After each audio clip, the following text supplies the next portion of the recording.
अस्सलाम वालेकुम, welcome to Guru YouTube channel. इस वीडियो में हम आपको बताएंगे कि एडोब फोटोशॉप कैसे आप डाउनलोड करके उसको इंस्टॉल कर सकते हैं। उसके लिए इस वीडियो के नीचे लिंक डिस्क्रिप्शन पे मैं लिंक दे देता हूँ, वहाँ पे आप उसके ऊपर क्लिक करेंगे तो इस तरह आपके सामने शो होगा। यहाँ से आपने डाउनलोड कर देना है इसको,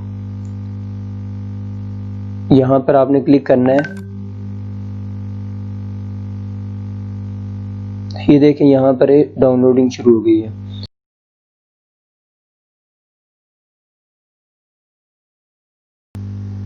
डाउनलोड करने के बाद आपके पास कुछ इस तरह से शो होगा। इसके ऊपर आपने राइट क्लिक करके यहाँ से ये आपने सॉफ्टवेयर डाउनलोड कर लेना है। ये आप लिखेंगे 7zip गूगल पे, तो वहाँ से आप इसको डाउनलोड आसानी से कर सकते हैं। उसके बाद आपने एक्सट्रैक्ट फाइल करना है, यहाँ से यहाँ हेयर पे कर दें। उसके बाद आप देखेंगे यहाँ पर ये शो होगा एडोब फोटोशॉप 64। इसके ऊपर आपने क्लिक करना है और यहाँ से आपने दोबारा से एक्सट्रैक्ट कर देना है। एक्सट्रैक्ट करने के बाद यहाँ पे कुछ थोड़ा सा टाइम लेगा और यहाँ ऊपर आप देख सकते हैं कि ये फोल्डर शो हो गया है।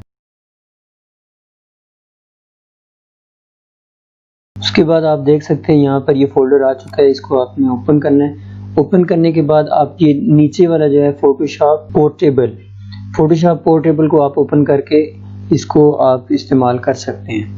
तो उम्मीद है ये वीडियो आपको अच्छी लगी होगी। अगर आपको किसी किस्म में कोई डाउट है तो आप नीचे कमेंट बॉक्स में कमेंट करके आप हमें बता सकते हैं।